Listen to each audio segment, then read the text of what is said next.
all beings, all beings.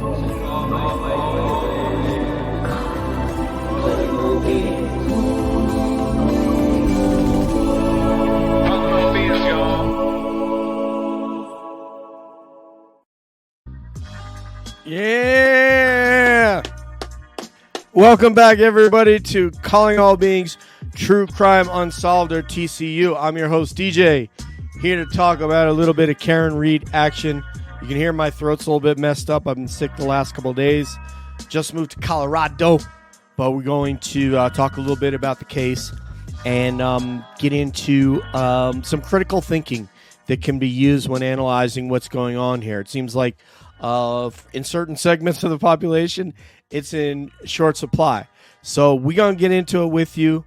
Jump up in the comments, and if somebody wants a Vine and they want to come up in here and talk to me, more than likely, I will welcome you in, okay? Unless you're just like a crazy person, then I might not. But if you do want to get up in here and you DM me on Twitter, I can send you the link to join the show. So, without further ado, just a little more ado, okay, before I jump into the case. It's just people that don't know me. My name is obviously DJ, you know that. I am a native of New York, proud graduate of Hendrick Hudson High School, went to college at Dean in Massachusetts, didn't graduate from there, but was a law enforcement major, as were a lot of my teammates in 1985-86 were LE majors, and I'm super duper proud of all of those guys. And we have yearly reunions. My background is Air Force Special Operations. I come from the aviation side of Special Operations. Critical thinking is part and parcel and is mandatory in the type of work that I did. And if you can't think critically, quickly, and analyze things, then you're not going to make it very far. Okay, now I'll jump into the Karen Reed case. Let me check the comments just to welcome whomever is here. Hi, Tom. How are you, brother? How are you? Tom Finch is in the question. What made me move to Colorado? I'll just say it was work. I can't really get into what I'm doing out here. I apologize about that, but it was work, and thank you. Thank you so much, Tom, for the by the way, not guilty, and keep up the good work. I appreciate you. So I'm going to step through some things here. Ooh, I borrowed that from a former colleague of mine. I'm going to step through a couple things in the case here, and hopefully you guys can join me in analyzing this so that we can figure out what makes sense and what doesn't make sense. Because it really doesn't care. Massachusetts. What's up, Tom? Yeah. I love Massachusetts. Like I said, my teammates from Dean College, all Massachusetts guys, a lot of them were law enforcement because law enforcement was a major that was offered at Dean. And as I said, we started yearly reunions. I missed last year, but we're this year I will get there. And I love Massachusetts because it was one of the best years of my entire life. I'm 57 years old, and one of the best years of my entire life was being at Dean in Massachusetts, and as an 18-year-old and being welcomed into the community. Okay, let us jump into it, friends. Let me know if the mic doesn't sound good, if it's too loud or anything like that. Feel free to let me know, and we'll make adjustments as necessary. Let us start off at the waterfall. Thank goodness for microdots. Microdots is such a G. I love your work, microdots, if you're out there. And that video provided something for me that I could actually see what was going on. Because if you've been in barroom situations and you've been in a fight before and you've seen fights develop in a barroom situation, you know exactly what was happening there. And that's clear. And I'm going to skip around all this sparring stuff because that is really, it's very helpful and it does help to paint the picture, but it's quite subjective, right? Because A lot of guys do jack around in a bar, and maybe in a joking way, and maybe it has nothing to do with somebody that's getting ready to fight or I mean, I've done that with people in a bar. When I go home to my hometown, I go to an Italian restaurant. There's a great wrestler from our high school that owns the restaurant and is the pizzaiolo there, and he'll clinch with me. He knows that I was not a good wrestler, but I was a jiu-jitsu guy, and he'll clinch with me. He wants to clinch with me, and he'll clinch and just see if he can get an advantage in the clinch. So these things do happen.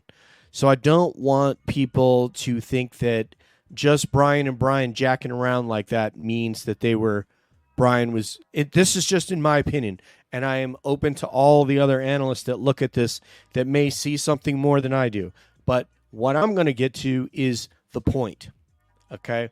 And my boom mic is right here. My boom goes off this way to my left and your right. But here's what I'm going to show you. When Higgy Poo, let me see if I can get. When Higgy Poo does this and points that finger, I'm moving back from the mic so that my finger's there, and is doing like this and nodding his head, and he's actually having to go around, whether it was Chris Albert or Brian Albert. I can't tell these people apart. There's no question in my mind that was a call out for a fight. That was, do you want some of this, mother?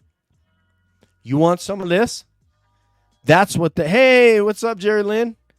Thank you, ma'am. I appreciate you. You're awesome, too. Thank you for dropping in. So if you guys got comments, questions, whatever, and if somebody wants to come on here and you hit me up on Twitter, I will send you the link via DM. In fact, let me check my Twitter real quick, because if someone wants to get me, they're going to have to that's the way to get the link. So let me just check real quick. And I don't have any DMs, so we're good. But if anybody does want to get up in here, that's how you can get up in here if you want to discuss. Okay, so here we are. So we have Brian Higgins, without no doubt in my mind. Do you want some of this, mother effer? Somebody's calling me. They can't do that during the. Somebody was calling me during the show. He's calling me back, but I'll try him later. He seems to call when I'm on air. One of my buddies from Intel. But anyway, all right. So now that we have that, we have that, and then we have backing up, because we need some sort of empirical evidence, was the text. You coming? Question mark, question mark, question mark. And there is no question that if you're smart, that if you are a Brian Albert or you are a Selectman in Chris Albert, I know those all should be tongue-in-cheek jokes, but they're not. Then thank you so much, Charlie, I appreciate it, man. If that's the case, then you're not going to want to do this in public. Nobody is going to want two behemoths fighting in public at the waterfall and then have the Canton police called, and there's at least three police officers present, that including Brian Higgins, and who knows if there's other police officers there, because I know there's one Canton police officer that spoke with El Jefe, Sean, excuse me, now I'm forgetting his name. I'm thinking of Leopardo 8. Sean McDonough, the great supervisory retired DA agent. And Sean McDonough says that there is a Canton police officer said, if I go out to an establishment, either a bar or a restaurant, and I see Brian Albert, I turn around and leave. And if I'm there and he comes in, I leave. So that should trigger something in your mind as to what some people think about Brian. So now we know there was meant to be a fight. We know that because of the point, which only means one thing. Do you want some of this? You want some of this, pal? That only means one thing in a bar. We know what that means. I don't want to use curse words, but we know what that means. Secondly, we have the text to back it up, and the text to back it up is, are you coming here? So now we know why John wants to go to that house, because now we have to go into from the mind of Brian Higgins, the guy who wasn't getting the attention from Karen, who had her back to that whole side of the bar. She was facing John. She was facing the other way from where Brian and Chris and so forth were standing. So we have that. Now, John, from his standpoint, is, do I want to show that I'm afraid of this guy? That I'm afraid of this fat mofo, as I'm going to do like Sean McDonough. By the way, next week, when you come on Calling All Beings True Crime Unsolved, 1 week from today at this time, you will have Sean McDonough. You will have Nurse Kim. You will have True Crime Kangaroo. And you'll have Miss Shorty. And the first person who I built this around, Mazza Media, will be here. So next week, we will have this. And what does Tom say? I'm recovering from an ankle injury I had yesterday. Pain kicking in about now. I am 57. Chris Albert, I am 2. So I too am 57. Albert seems to try to de-escalate. Yes, I agree with you, Tom. I believe that's what we were looking at right there. I believe that was some sort of a de-escalation attempt. And like I said, you have a selectman. You had at least 3 police officers that we know of. You wouldn't want there to be a fight inside the waterfall with police officers and a selectman present. Okay. So now you have them. Oh, you're going to the after party over at 34 Fairview. And now we have John's motivation to at least go there. Because what he would have had to said to Karen in order for her to sit outside is, I'm going in for a few minutes and I'll be right back. And then obviously she waited out there for 10 minutes, whatever she said it was. She's probably looking and checking her phone, and she's probably thinking, F this, I am going home. And he'll call me when he wants a ride. John's motivation was, I'm going to show these guys I'm not scared of this fat ass. That's what he's thinking, is I want to show I'm not scared. There's no question in my mind that that's what happened. Here's where I'm going to go from reasonably objective to subjective. And that's what happened inside. And I'm not going to stray too far down this rabbit hole for the reason that we don't know exactly what happened. But there are some things that critical thinking and common sense can tell us. And here's what I mean by that. If Brian A knows that Brian Higgin wants to fight this guy, and Chris, who I don't think went to the home, knows that. But Brian Albert certainly knows that he's texting this guy, this Boston cop, to come over here. Brian Albert knows that he wants to have some sort of an altercation, right? So if you're Brian Albert and you're a fighter yourself, and I'll challenge that notion. Let me see if I can get both fingers in here in the camera. I will challenge the notion that Brian Albert is an MMA fighter. I have not seen any evidence or see anyone make a claim. I've heard a couple analysts refer to him as an MMA fighter. I don't know that he's an MMA fighter. First of all, I've trained MMA. I was a training partner for an MMA team. I am not an MMA fighter. I would never call myself an MMA fighter, because in order to do that, I would have had to have competed in the cage in MMA fighting, and I didn't. I was just a training partner for guys. Okay? Same with jiu-jitsu. I was a training partner for guys that competed. I don't consider myself a jiu-jitsu fighter, but I do have a lot of friends that are. So Brian Albert, by all accounts, was some sort of a boxer. Was he a competitive boxer? I don't know. Was he a dude that just went and sparred in the gym? I don't know. Did he actually compete? Maybe he did. Maybe they had police boxing now. Who knows? But I don't know. I have heard people refer to Brian as an MMA fighter. I have seen no evidence that Brian Albert was an MMA fighter. Not that it's material. But what it does lead you in, he's the mindset of a guy, and Sean McDonough has brought this up ad nauseum about him beating up other cops, beating up his guys that were on his team, on the fugitive recovery team. He talked about, I believe his name is Eddie Hernandez, but he's brought up guys that Brian has gotten in fights with other cops, and he almost killed by smashing him in the head with a bottle, a Boston fireman. Okay? So those are things that we know, and I trust if Sean tells you that, you can take it to the bank. So So now we're at the house. Now we have John walking in there trying to show that he's not scared, okay? He's not scared of Brian Higgins. So if you're Brian Albert, what type of a scenario do you want to see here?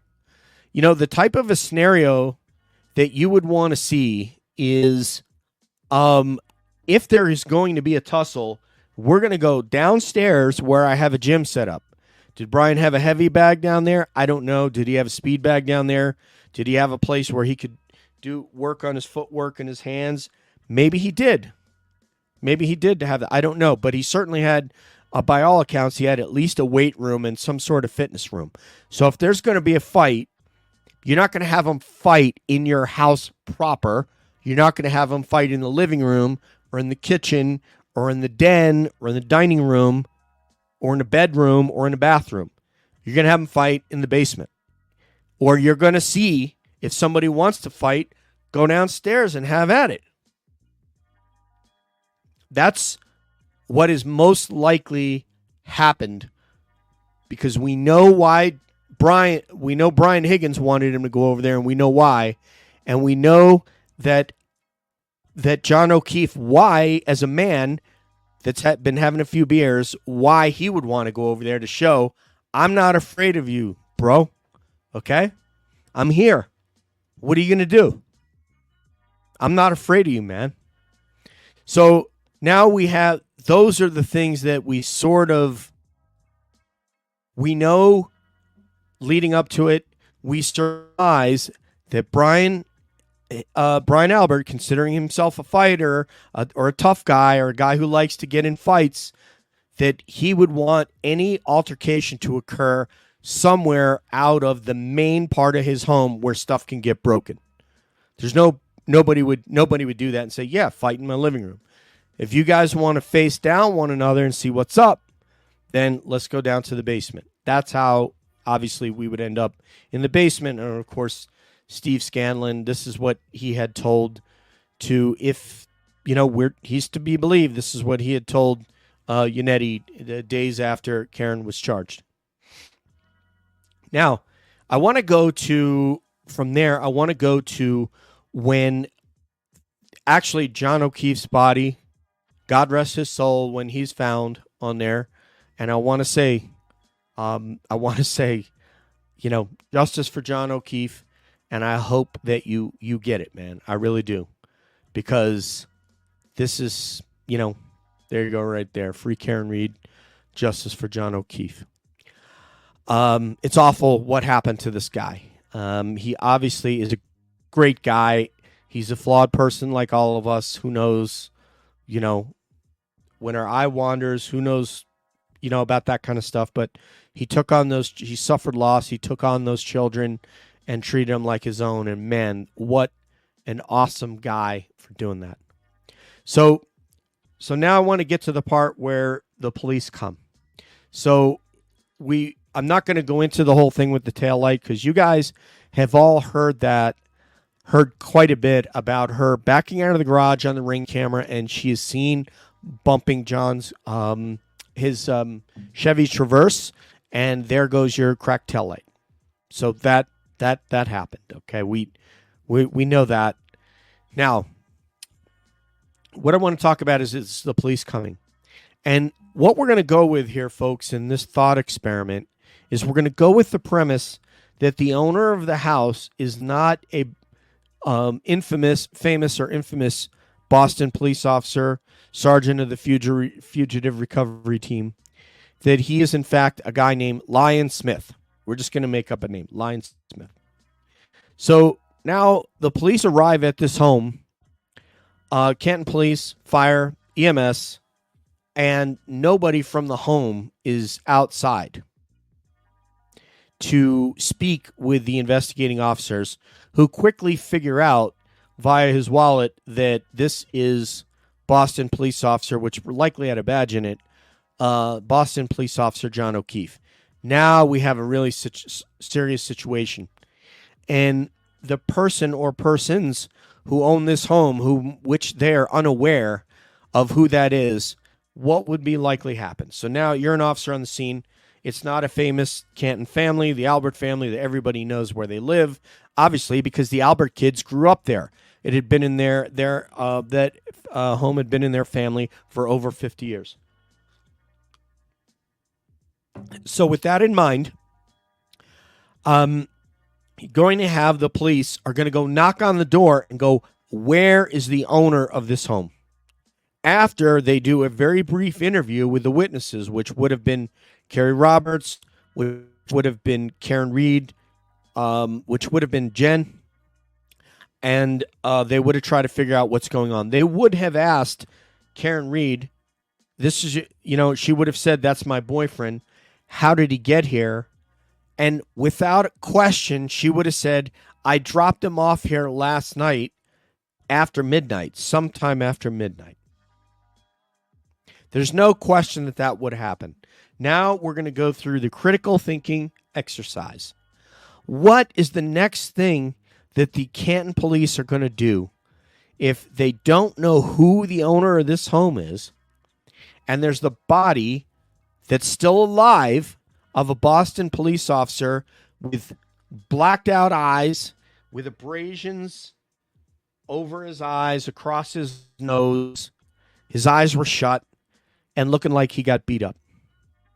How is that? What is going to be their response? Well, the first thing, and I submit this to you, and I ask you, if you think I'm incorrect about this, and what Tom Finch here is saying, most guys grow up, yeah, and move on from that. No, I'm with you. And thank you so much if you're still watching, Terry Lynn. I really appreciate this. We're going to keep doing true crime stuff. We've got a whole investigation that we did that has nothing to do with Karen Reed from missing persons that we're going to present. But being that I just moved and I still got to go get my family, it's going to take some time. Let's go back to the case. The logical thing that the police are going to do if they don't know who the homeowner is, they're going to call the dispatcher and they're going to ask who owns the home, who owns this 34 Fairview. They're going to ask that question if they haven't already been told by dispatch who the homeowner is, who is not outside to greet fire, EMS, police, and a shrieking girlfriend, who would have told the police on scene, I dropped him off here last night. She would have told them that. The next thing that is going to happen that any intelligent, critical thinking human being is going to do is going to go up and go knocking on the door. Can police, would you open the door, please? Ringing the doorbell, knocking on the door. Eventually, the owner of the home, who is not a famous Boston police officer, but it is Mr. Lion Smith. And Lion Smith is going to answer the door eventually and say, hey, what's going on? Oh, we found there is a person incapacitated on your front lawn right there. Guy dying on your front lawn. You know who that is? No, who is it? Oh, well, it's Boston police officer John O'Keefe. Oh, is it? Now, all the events that took place the night before are in play. So the owner of the home, the not famous Lion Smith, and his buddy, Lion Groggins, was also there. But he is also, in this case, not an ATF agent. He's a landscaper. Okay? And they're all out at the bar at the waterfall. So, was he in your house last night? Because they're saying there was some sort of a party here after the waterfall. Were you with him at the waterfall? Yeah, I was with him. He never came in the house. Oh, really? Because his girlfriend over there just told me that she dropped him off here after midnight. And then she waited 10 minutes for him. He didn't come out. And she left and went back to his house. Nope, it's never in the house. Do you mind if we come in and look around? You know what? You're going to have to get a search warrant if you want to come in the house. We're gonna have to get a search warrant. What? You have anything to hide? Anything happen here? Nope, but I'm not letting you in unless you have a search warrant. Okay. We have these units. We're going to stay right here, and we are going to watch this scene, and we're going to call the DA's office.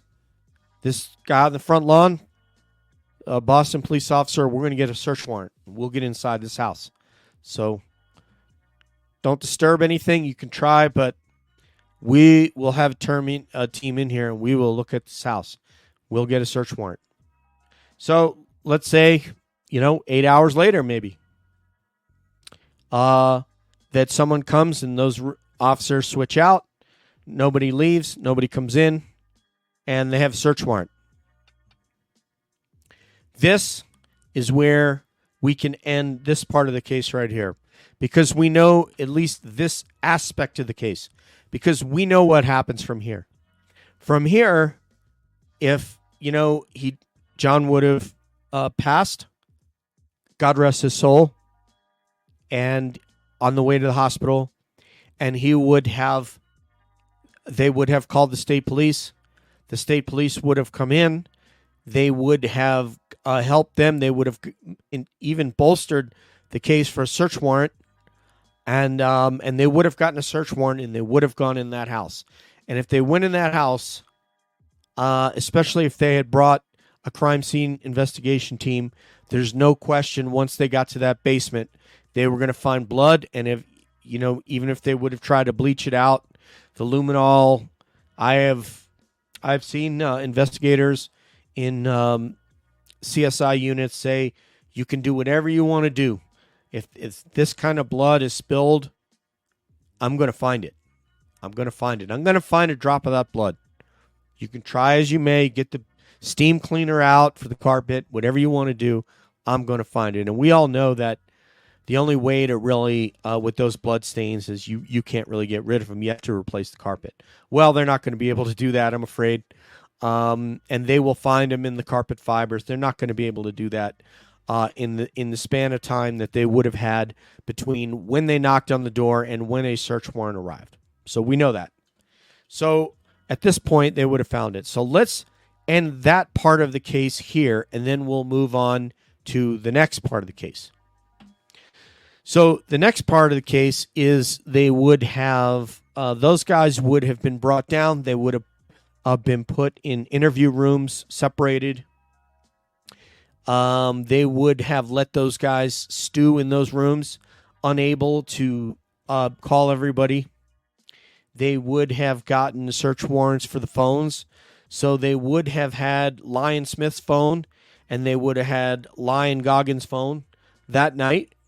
And who knows? They may have even gotten other people's phones. But at least those two, they may have gotten more phones from more people who were in the home, whether it be the wife, whether it be the nephew, whomever was there that they, once they had interviewed and found out, I want to know the name of everybody that was in this house last night.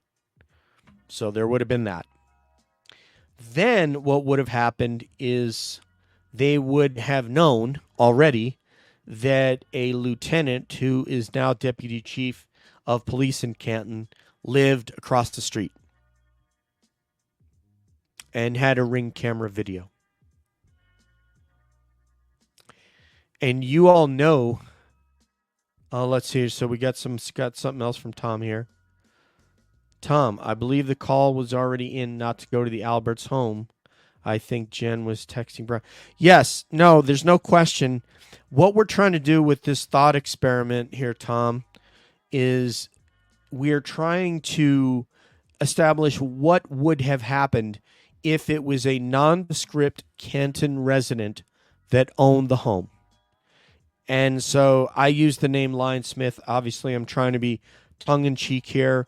It could be Tom Jones, who owned the home, but someone to whom the Canton police was not known who owned that home and lived at that address. Because we all know that the Canton police know quite well who owned the home and who lived at that address. So therefore, in order to go through the critical thinking experiment, this thought experiment here, we need to change the identity of the person who owned the home and the other who we believe is a co-conspirator. We have to change those names to see how would the police have reacted if it were those persons. Are you with me? Hopefully everybody's with me now. Let me know something in the comments. If you don't understand, or if you have an opinion about what I'm saying, or you want something clarified, or if you have an alternative idea to what I'm saying. But I'm trying to play this out. So the Canton police, when they arrive after the 911 call by Jen McCabe, which is recorded on Karen Reed's phone, which was in the back seat off of John O'Keefe's voicemail himself.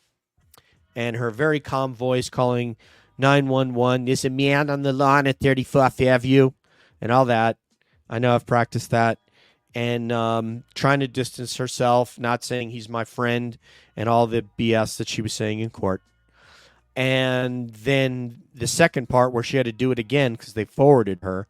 And then, of course, the part where it seems as though she's saying help is on the way when she dials what was her sister's number. We don't know what her sister said, but it appears that she's saying help is on the way.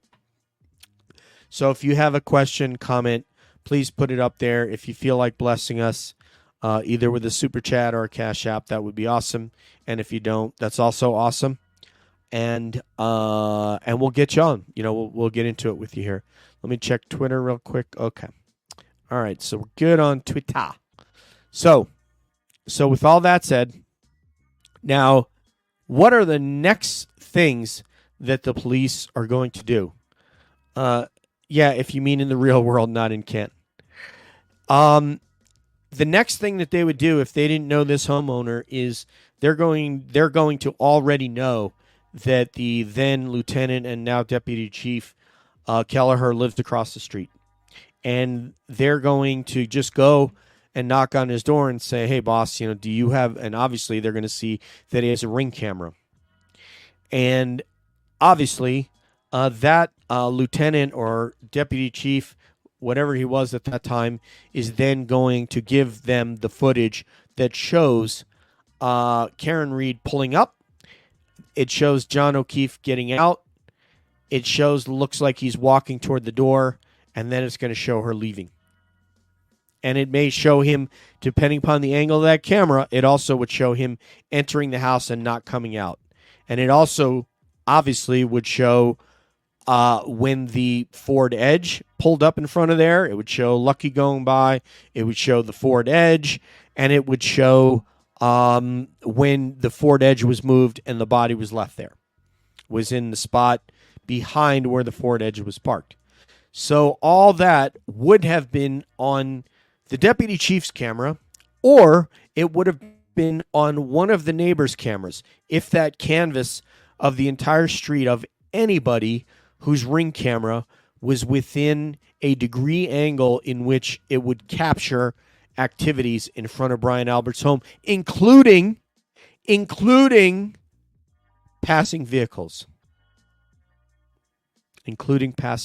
Like, I don't know, maybe a passing vehicle that had a right rear tail light that was still intact. Maybe, right? Maybe.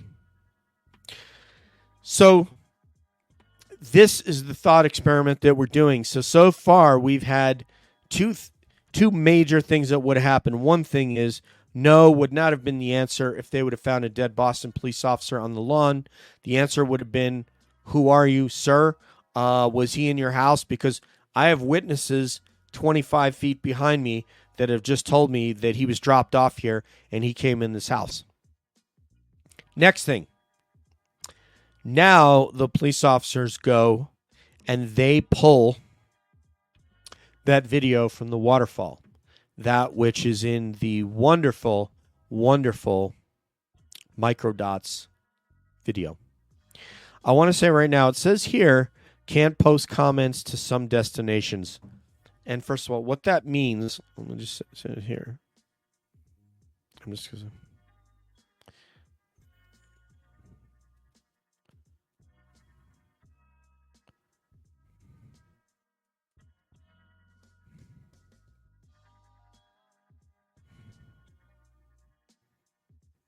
Okay. And what that means is if you are not watching us on YouTube, I would ask you if you would go to our YouTube and watch. And the reason is it's good for our metrics. And if you would take the time to just like and subscribe, that would be most awesome, and I would greatly appreciate it. And I will toast you right now, even though it's water, because I'm not feeling that good. But I still want to spend some time with you tonight. So, and we got about 20 minutes left. So the next thing that's going to happen with this not being a Boston police sergeant that owns 34 Fairview, it's just a random citizen from Canton. They're going to go pull that video from the waterfall, and they're going to analyze that video down to the nth degree, and then they're going to call these witnesses back to the Massachusetts State Trooper Barracks, and they're going to present that video to a Mr. Goggins and Mr. Linesmith. Or we can use initials BA and BH.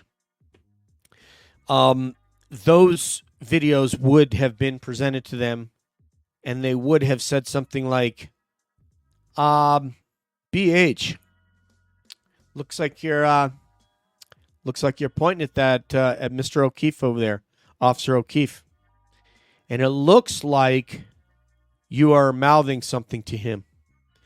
And it looks like the Canton Town Selectman is trying to keep you from going over there. You want to tell us about that? And they would have pushed and pushed and pushed, because to us, BH, it looks like you're calling him out to fight. Is that what you're doing? No, that's not what I'm doing. I'm not pointing at him. Nope. That's interesting. Were you friends with Officer O'Keefe? And be like, I knew him. Well, that's interesting, because we see you pointing at him, and then a dozen minutes later, you are at the Alberts home, and you're texting Officer O'Keefe, "Are you coming?" Question mark, question mark, question mark. Why were you doing that, BH? Were you wanting to fight Officer O'Keefe? No. That's interesting, because we have text between you and Miss Reed that looks like you were trying to get something going with Miss Reed. Is that right? Do you have any relations with Miss Reed? No? That's interesting, because she told us that you shared a kiss. And then she was trying to break it off. So what happened? Were you pissed off at John O'Keefe? Were you angry? No, I wasn't angry. Oh, you weren't angry? Then why were you there pointing at him like, hey, MFer, looked like you want to fight him? And then you're asking if he's going to come to Brian Albert's house, and he's not friends with you nor Brian Albert. So why did you do that? So the hole just keeps getting deeper and deeper. And for you, BA, you say he didn't come to the house, right? Nope, never came in the house. Well, we have video that shows him exiting her car and coming in the house that we got from none other than our police lieutenant. Lives right across the road from you. You know Deputy Chief Kelleher? Yeah. He's got a video that shows he did come in your house. So you better start explaining, because things are going to develop here real quickly in a way that you don't really want them to. So now you see, just from this point in the case, how different things look. How different things look. So we had the investigating officers from Canton that never found taillight pieces on the scene. In those pieces were found later and on multiple iterations, but they were not found the day of the accident, which clearly they would have been. And you could have taken a rake. You could have just brought in a space heater, put a tent up, and melted the scene. As those gentlemen from Duty Ron and Ed Wallace, and Ed Wallace said, "Yeah." He goes, "How do you think they process crime scenes in Norway, and in Greenland, and Finland, in Canada, and all these northern tier states, Vermont, New Hampshire, upstate New York, where they get lots and lots of snow? You think they go, oh, it's snowing, let's get out a backpack blower. If anything, you'd be blowing away evidence, potentially. You wouldn't do that, and surely the police officers wouldn't have done that.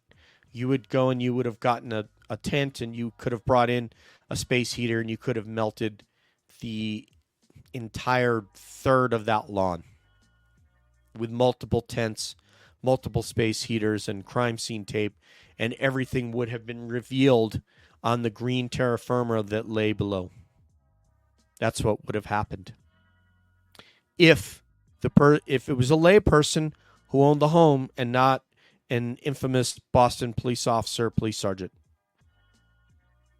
And we all know this to be true. This is common sense. This is just simple critical thinking skills. This is not DJ, the detective, or DJ who actually, even though I was a law enforcement major, I never became a law enforcement officer. I cannot consider myself not even in the same universe as a real detective and real law enforcement officer. This is just common sense critical thinking that all of you have, even if you have a bias that makes you want to think that she did it because you don't like her. So all we have is fake statements that say, I did it. Whereas Karen Reed said in that interview with ABC, she was asking that in question form because obviously she's freaking out and she must have been trying to figure out what the hell happened here. Did something happen? Because what would have happened if she was waiting outside, which even Lion Jen says that she was waiting out there, she would have been looking at her phone. She would have been looking at her phone, which is what people do when they're not going anywhere, and waiting for O'Keefe to come out. She would have been looking at her phone and then decided, okay, I've had enough of this, and that's it. I'm out of here. And that, obviously, then she could have thought, what if he was in front of my car and I didn't see, everything goes through your mind when you're freaking out like that. She was the only one who was not of sound mind because she really loved this guy despite how many fights they had and how many things went wrong.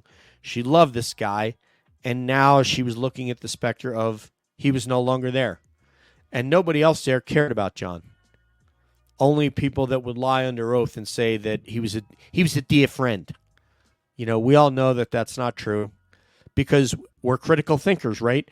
We can look at somebody and we can know when they're fabricating and they're lying. It's pretty obvious. We all have the ability to do that. You all have the ability to do that. So you know. And it was obvious from the way the 911 call, had Karen been making that call, it would have been frantic and crazy. And it's not because she's not of sound mind. It would have been because she loved this guy. Messed up as their relationship was. Just like my relationship with my wife. Sometimes we yell at each other and call each other names, and it's embarrassing. And then you're embarrassed and you apologize. We've been together 21 years. So, and we're going to be together for the rest of my life. However long that is. So, anyway.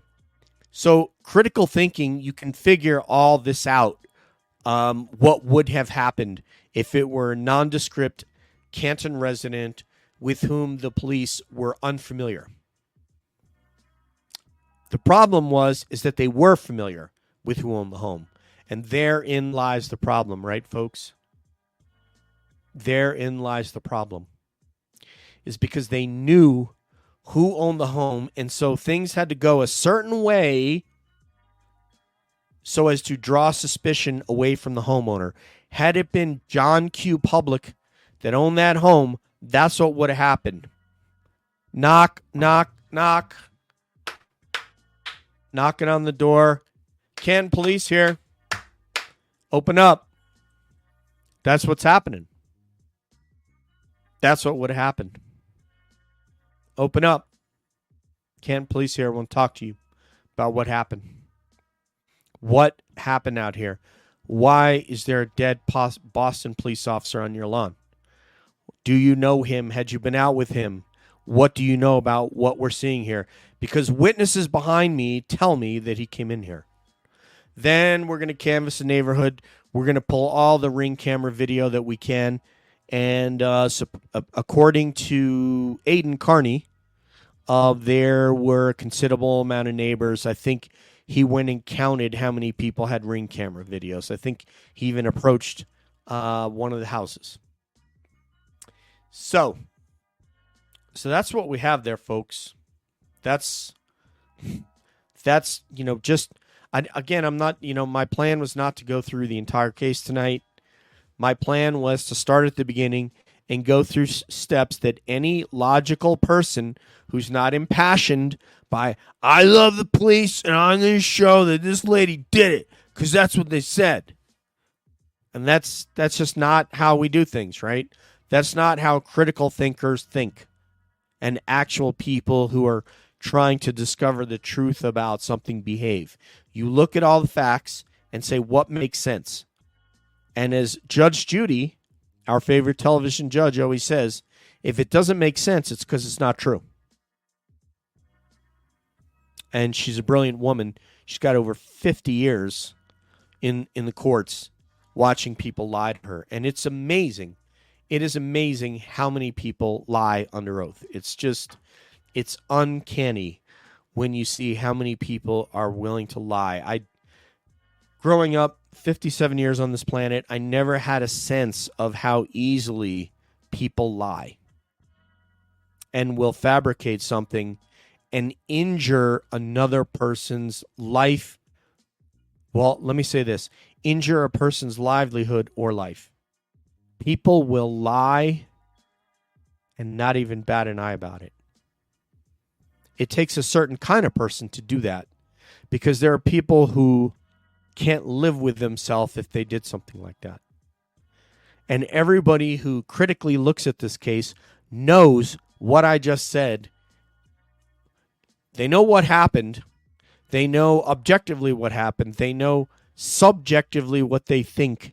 And they also know quite clearly what would have happened if the owner of that home was John Q. Public, who was unfamiliar to the Canton police officers, unfamiliar to the Massachusetts State Police Trooper Michael Proctor, and merely just someone who was a neighbor of Tom Kelleher.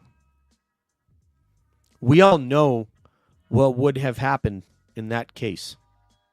We know what would have happened. We know that they would have knocked on that door. We know that they would have asked to see inside.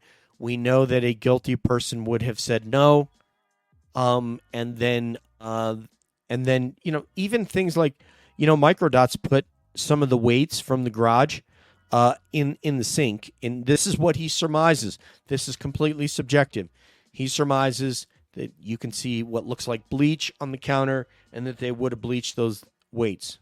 Well, if you're putting together a case and you're looking for probable cause and you're looking to create reasonable doubt and things like that, a police officer and police detective would say, hey, BA, usually bleach your weights?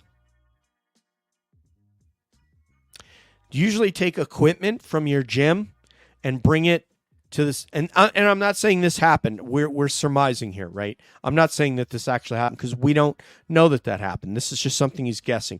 But just for that sake, this is how they would treat it. Do you usually bleach your dumbbells and your plates from your gym? Is that normal in your house? Oh, no. Yeah, sometimes we like to keep our weights really clean. You don't want to spread illness between the family. Yeah. It also is something that people tend to use when they're trying to clean up blood. Usually what they'll try to do is bleach things. If it's clothing, they'll try to bleach it out or they'll burn it. They'll go and take it and throw it in a dumpster 15 miles away. Something like that. All these things would have come into play. Owner of the home. Oh, if they were, they would have already charged this individual before, because they would have already found all the evidence. So there would not have been a way or a reason for them to try to tear up the basement floor there and have all the floors redone. There's no reason, because they would have already gone in there with the CSI team. They would have turned the lights out. They would have sprayed the luminol. They would have turned on the black light, and they would have seen blood spatters wherever Mr. O'Keefe fell, Officer O'Keefe. So that is not in question.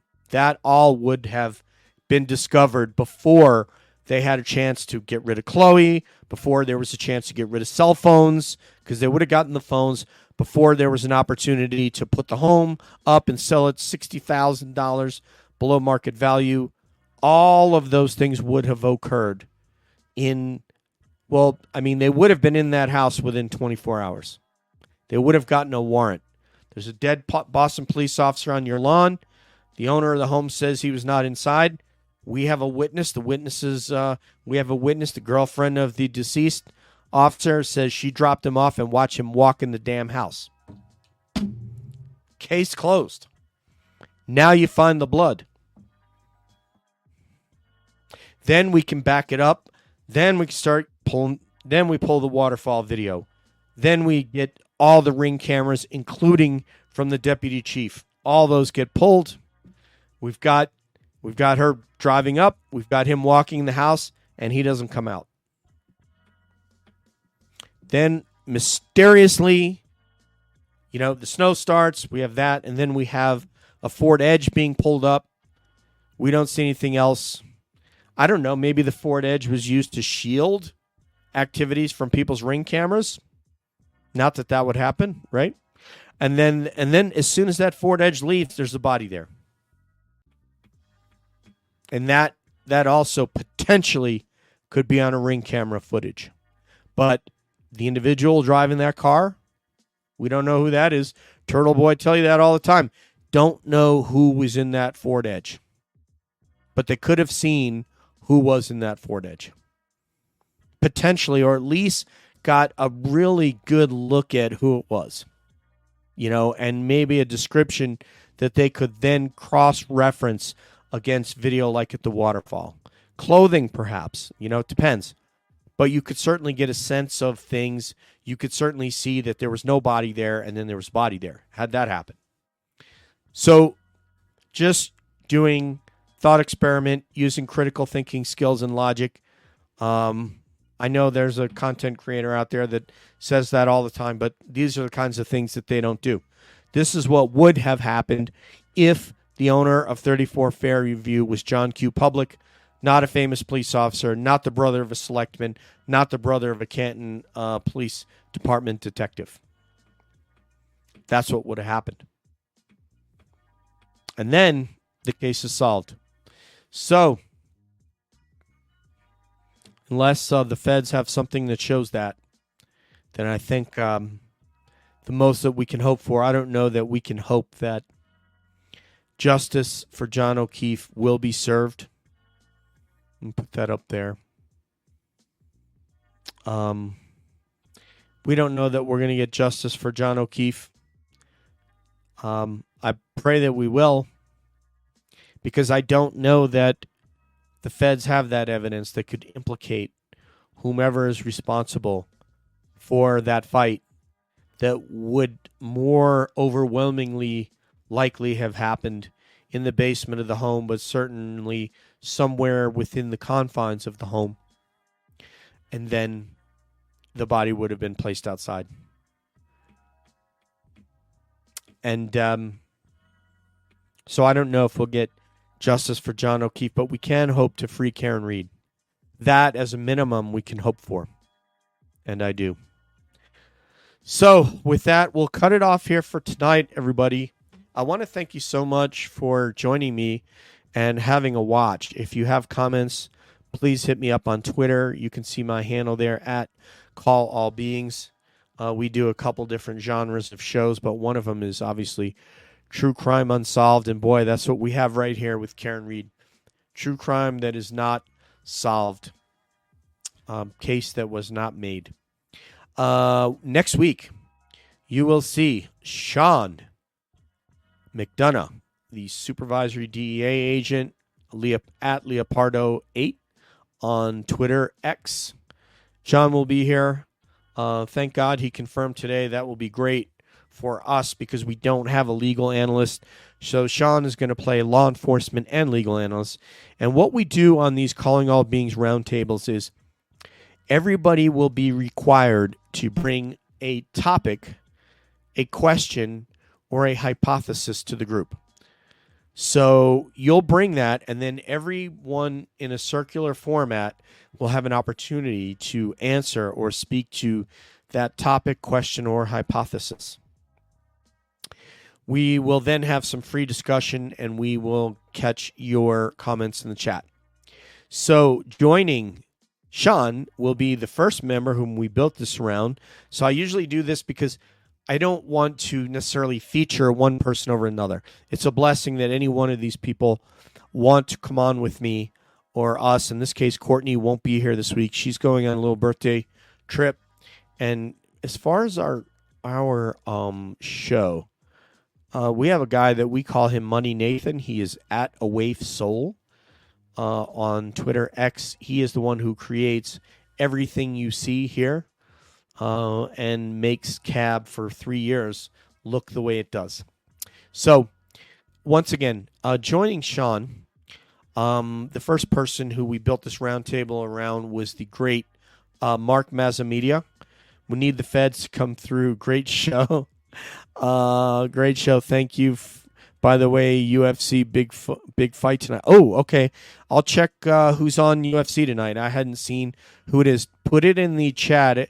If you would, Tom, who's fighting tonight?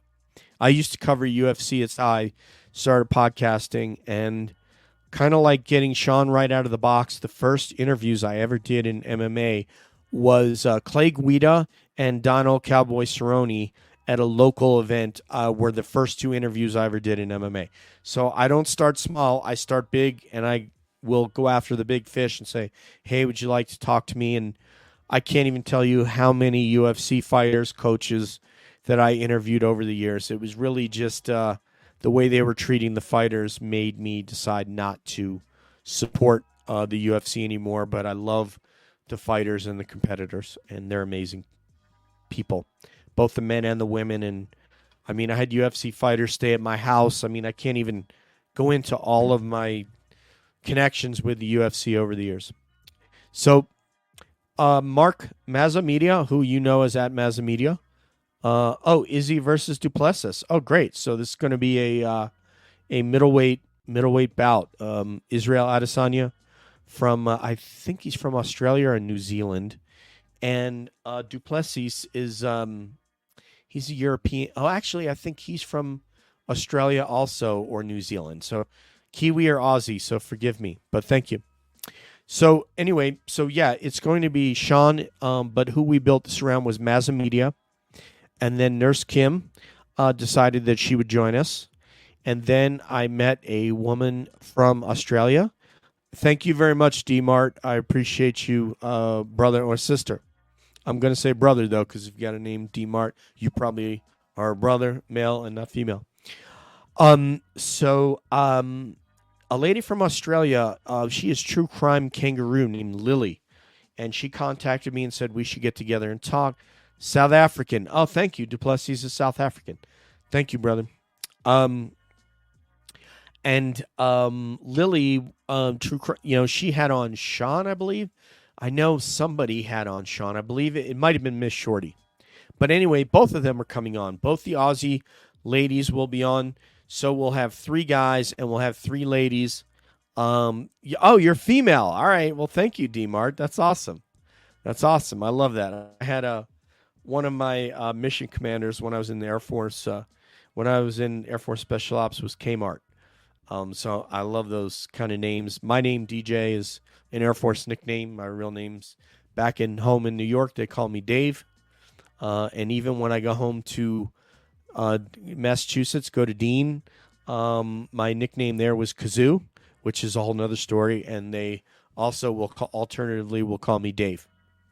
So yeah, it's an honor to be a Dave. But DJ is a Air Force construct, and now I keep it because I'm known in the industry, in aerospace industry. I'm known as DJ, so I just kept that as my professional name, I guess. Anyway, love you guys.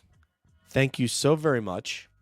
I really appreciate you, and I look forward to seeing you next Saturday night with Sean, with Mazza, with Nurse Kim, with Lily from True Crime Kangaroo, and with Miss Shorty. So there'll be 6 of us total, and we should have a great round table. Everybody's going to be required to bring a topic. It won't be just a free-for-all. They're going to have to ask a question to the group. It's how we do it. It's how the cab round tables have been done for 3 years. And that way, everybody gets equal time. Everyone will have to comment on everyone else's topic, and everyone else will have everyone will have a question that they'll get to hear everyone's opinion on. So I also will have to come with a topic. So anyway, thank you so much. Love you guys. I appreciate the support, and we look forward to seeing you next Saturday night. One love, peace out, as we always say on cab. Oh, let me get my fingers in here. Oh, boys. Peace out. One love. We'll see you down the road. And we always wonder what's up around the bend.